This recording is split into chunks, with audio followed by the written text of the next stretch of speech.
បាទសួស្តីអ្នកទាំងអស់គ្នាអញ្ចឹងនេះជាវីដេអូភាគទី6ដែលខ្ញុំបន្តពីវីដេអូមុនអញ្ចឹងថ្ងៃនេះខ្ញុំសូមបង្ហាញអំពីការប្រើប្រាស់បាទ Smart Art ក៏ដូចជាឆាតនៅក្នុងកម្មវិធី Microsoft Word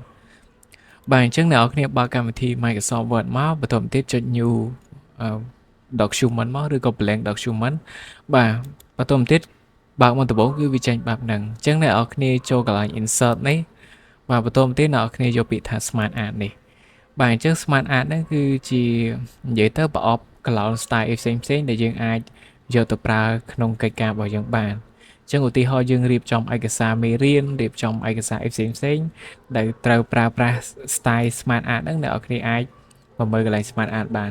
បាទអញ្ចឹងខ្ញុំមើលកន្លែង Smart Art មួយគេហៅថា list បាទខ្ញុំចុចលើ Smart Art មួយហ្នឹងមកចុច OK បាទអញ្ចឹងអ្នកនរគ្នាឃើញហើយបាទអញ្ចឹង list អញ្ចឹងខ្ញុំចុចខ្វាយសិនអញ្ចឹងយើងអាចធ្វើ style ផ្សេងបានដើម្បីឲ្យវាស្អាតបាទអញ្ចឹងឧទាហរណ៍ list គឺទី1ចំណុចទី1យើងនិយាយពីអីបាទអញ្ចឹងយើងដាក់ចំណុចរបស់យើងបន្តទៀតក្នុងចំណុចហ្នឹងយើងនិយាយអីខ្លះបាទអញ្ចឹងយើងសរសេរអក្សរបញ្ចូលមកបាទអញ្ចឹងលក្ខណៈរបស់ Smart Art នេះវាស្តៀងនឹង shape ដែរគ្រាន់តែវាមាន style ស្អាតជាង shape អញ្ចឹងទៅដោយសារគេបង្កើតមកជាទម្រង់អីមួយដើម្បីឲ្យយើងយកមកប្រើប្រាស់បាទអញ្ចឹងខ្ញុំទៅកន្លែង menu insert ម្ដងទៀតខ្ញុំយកកន្លែង Smart Art ម្ដងទៀតបាទខ្ញុំមើល style ផ្សេងទៀតដើម្បីថា style ហ្នឹងអាចយកមកប្រើឲ្យបានបាទដូច style ដល់មួយនេះក៏គេអាសាប្រើដែរនេះ style នេះបាទបាទបាទអញ្ចឹងគឺអាសាប្រើដែរឃើញ style ហ្នឹងបាទអញ្ចឹងការរៀបចំឯកសារយើងឲ្យស្អាតគឺឲ្យទាមទារឲ្យយើងដាក់រចនាហ្នឹងឲ្យវាស្អាតដែរបាទអញ្ចឹងយើងអាចប្រើ Smart Art ហ្នឹងទៅគឺវាមានរចនាបថស្អាតពាក់ព័ន្ធជាមួយនឹង shape បាទអញ្ចឹងយើងចូល insert បាទ Smart Art ហ្នឹងវាជាការគូស shape រៀបចំជាបណ្ដុំទុកឯងគ្រាន់តែយើងទាញវាយកមកប្រើទេបាទនេះបាទអញ្ចឹងអ្នកនរគ្នាអាចកែផ្សេងបានឧទាហរណ៍យើងអាចចុចលើ Smart Art មួយហ្នឹងមកយើងយកពាក្យ Smart Art Design នេះបាទអញ្ចឹងយើងអាចបដូរ color នេះបានអញ្ចឹងយើងបានចង់បានពណ៌អីក៏យើងអាចបដូរបានដែរបាទអញ្ចឹងដូចគ្នាចង់បានពណ៌អីបាទអញ្ចឹងកន្លែងនេះដូចគ្នាចុចលើហ្នឹងមកចុចយកពាក្យថា Smart Art design បាទបន្តទៀតនេះយើងចង់ដាក់ពណ៌បាទអញ្ចឹងយើងអាចដាក់ពណ៌អីបាននៅលើ Smart Art នឹងផងដែរអញ្ចឹងអ្នកនរគ្នាចេះប្រើ Smart Art អីខ្ញុំអត់ទៅសេអីបញ្ចូលទេគ្រាន់តែបង្ហាញអំពីការប្រើហ្នឹងបាទអញ្ចឹងមួយទៀតគឺយើងប្រើមុខងារឆាតជាធម្មតាឆាតនេះភាគច្រើនគេធ្វើនៅលើ Excel បើដោយសារកម្មវិធី Excel ផ្ដោតទៅលើទិន្នន័យបាទអញ្ចឹងប៉ុន្តែយើងក៏អាចធ្វើក្នុង Word បានផងដែរដោយសារកម្មវិធី Word ហើយកម្មវិធី Excel ហ្នឹងវាក្រុមហ៊ុនតែមួយទេអញ្ចឹងគេ link ជាមួយគ្នាហើយអស់ហើយបាទគ្រាន់តែកម្មវិធី Excel ហ្នឹងគឺផ្ដោតខ្លាំងទៅលើការធ្វើប្រភេទឆាតប្រភេទអីហ្នឹងបាទអញ្ចឹងអ្នកនរគ្នាចូលកន្លែង menu insert ដូចគ្នាបន្តមកទៀតអ្នកនរគ្នាមកមើលពាក្យនេះគេដាក់ថាឆាតអញ្ចឹងចុចកន្លែងហ្នឹងមក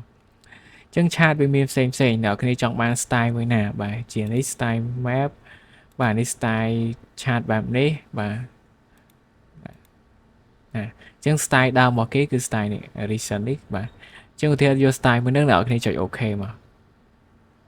បន្ទាប់ពីចុច OK គេមានpop up មួយបាទមានផ្ទាំង load មួយដើម្បីយើងបញ្ចូលទិន្នន័យបាទអញ្ចឹងយើងនេះ category ទី1នេះបាទអញ្ចឹង category ទី1នេះអ្នកគ្នាបញ្ចូលតម្លៃវាប្រហែលអញ្ចឹងវាមាន3បាទជួរទី1ទី2ទី3បាទទី1ទី2ទី3បាទ category ទី2នេះមាន3 column ដែរ1 2 3បាទ column អញ្ចឹងបាទអញ្ចឹង1 2 3អញ្ចឹងអ្នកគ្នាចង់ឲ្យទិន្នន័យឡើងចុះអីបញ្ចូលតាមហ្នឹងមកចឹងឧទាហរណ៍ថាខ្ញុំមើលអាទី1នេះមើលខ្ញុំវាដាក់ 4.3 ខ្ញុំដាក់1បដូរលេខ1ជាមួយវាធ្លាក់ទាបអត់បាទឃើញវាទាបអត់ដោយសារយើងនេះចឹងអានេះយើងដាក់5មើលចឹងវាឡើងខ្ពស់អានេះវាឡើងខ្ពស់បាទឡើងខ្ពស់ចឹងអានេះយើងចង់ដាក់ឲ្យវាស្មើនឹងអានេះដែរយើងដាក់ 5.4 ដែរមក5.4 បាទចឹងវាស្មើអញ្ចឹងទៅចឹងអាហ្នឹងទៅលើការបញ្ចូលទិន្នន័យចឹងអា category ទី1នេះគឺនេះទី1នេះអញ្ចឹងវាមាន3 1 2 3បាទ1 2 3អញ្ចឹង category ទី2នេះវាមាន3ដែរ1 2 3អញ្ចឹងអ្នកនរគ្នាអាចមើលតាមហ្នឹងបានបាទបញ្ចូលហើយអ្នកនរគ្នាចុចចេញមកគឺវាអាចកែទិន្នន័យបានហើយជាធម្មតាប្រភេទ graphic chart ហ្នឹងគឺគេចង់សំដៅទៅលើស្ថិតិទិន្នន័យមួយឡើងចុះអីអញ្ចឹងណាបាទអញ្ចឹងគឺបែបហ្នឹងបាទអញ្ចឹងខ្ញុំចូលសារថ្មីបាទខ្ញុំ enter ទៅ page មួយទៀតខ្ញុំចូលកន្លែង menu insert តើខ្ញុំចូលកន្លែងឆាតហ្នឹងដដែលអញ្ចឹងមុនហ្នឹងយើងយកឆាត style នេះប៉ុន្តែយើងអាចមើល style ផ្សេងៗទៀតណា style មួយនេះបាទបាទគេឲ្យយើងបញ្ចូលតម្លៃដូចគ្នាទេបាទ style មួយហ្នឹងបាទអញ្ចឹងយើងខ្វាយមកយើងខ្ញុំគ្រាន់តែបើកបង្ហាញទេបាទអញ្ចឹងយើងជាក់ស្ដែងទៅលើការបញ្ចូលទិន្នន័យទេបាទចាកន្លែងនេះជា pie បាទ pie ហ្នឹងក៏ស្ថិតិវិភាគទិន្នន័យដែរបាទឧទាហរណ៍ថានេះទិន្នន័យមួយណាច្រើនតិចអីចឹងណាបាទនេះបាទអញ្ចឹងឧទាហរណ៍កន្លែងនេះគេដាក់ទិន្នន័យនៃការលក់បាទអញ្ចឹងនៅ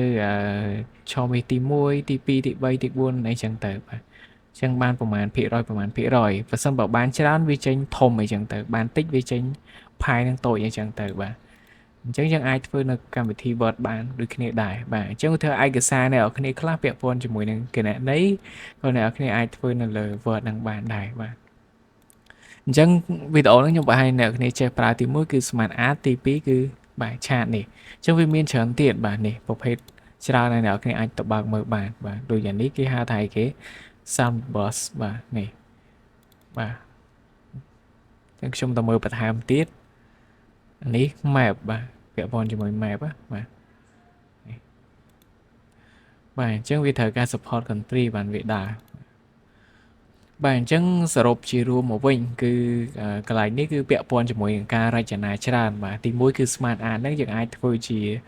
យក shape របស់គេមកស្វ័យប្រវត្តិតែម្ដង shape ហ្នឹងគេចងជាបណ្ដុំឲ្យអស់ហើយអញ្ចឹងយើងមកច្នៃធ្វើម៉េចឲ្យស្អាតទៅដាក់ចូលឯកសារយើង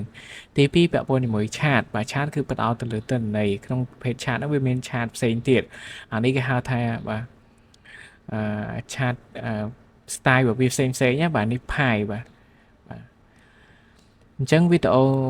នឹងមានប៉ុណ្ណឹងចាំជួបគ្នានៅវីដេអូភាគទី7បន្តទៀត